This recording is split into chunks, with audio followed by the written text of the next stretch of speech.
commissioner will ensure that not only justice, but compensation. We demand compensation now for every victim.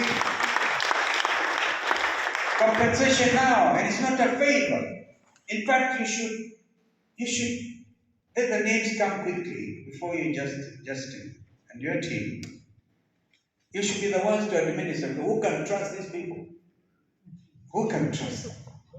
The trust deficit is so enormous that nobody can trust them. They say, no, we are prepared to discuss, to listen to the parents. Where have you been? Justice delayed is justice denied. So a very famous English jurist mentioned that time, Lord Denning. You delay justice, you've denied justice to Kenyans.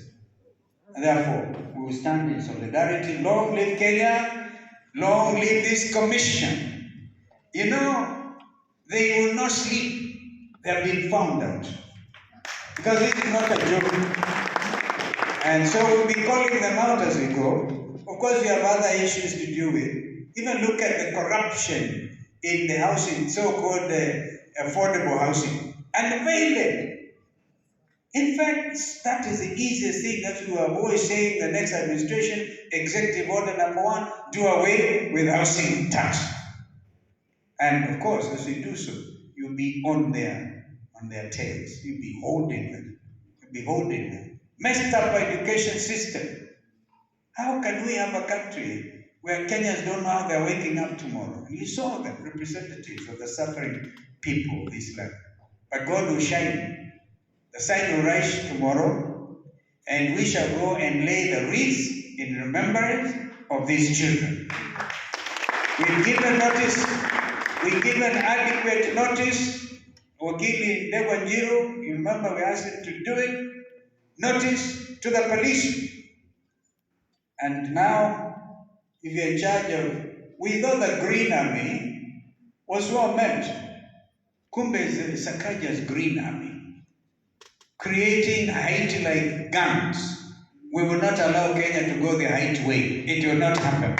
We will get you out first. God bless you. I asked my brother Eugene Amala to come and say, make his few remarks. Even as Thank you very much, Excellency. I'm not going to try and ask for any smiles.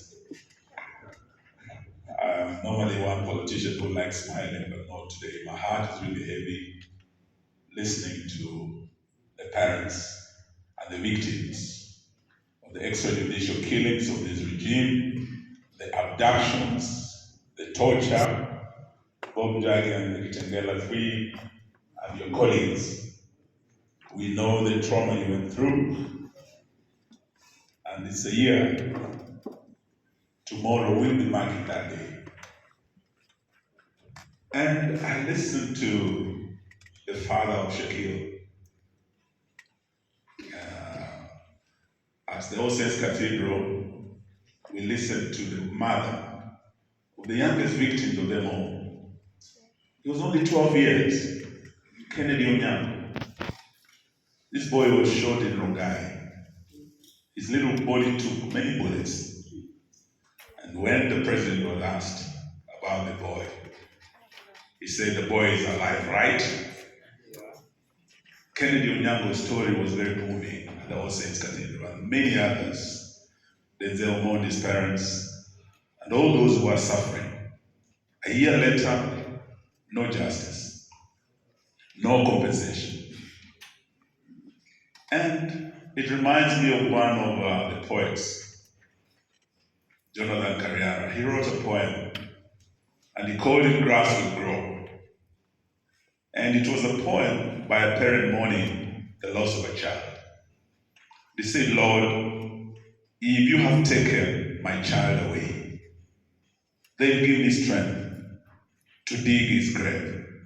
And Lord, send me a little rain, for grass will grow. But he said, Lord, do not send me madness. I ask for tears, but do not send me moon-hard madness. to put a snag in my skull. It's as if Jonathan Carriera was one of the parents here.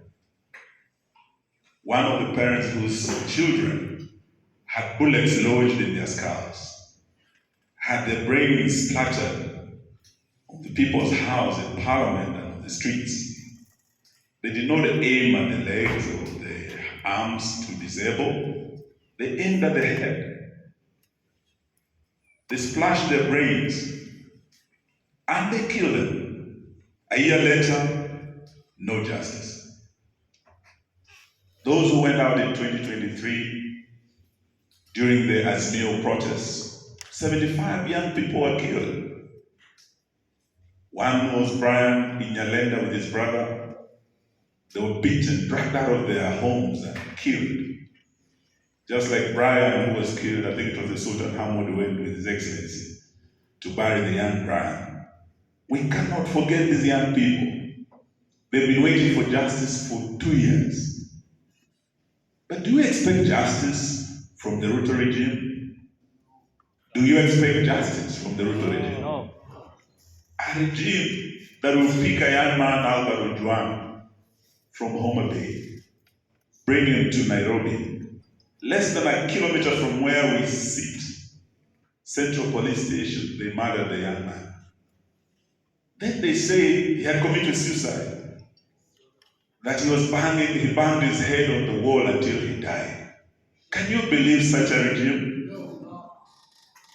A regime that shot young people in Kitengela, Charles Owino, Shaquille and his colleagues.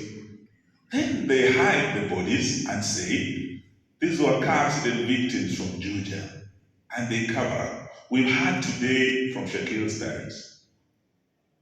They tried to cover up, but they went and found out what had happened. Can you trust a regime like that?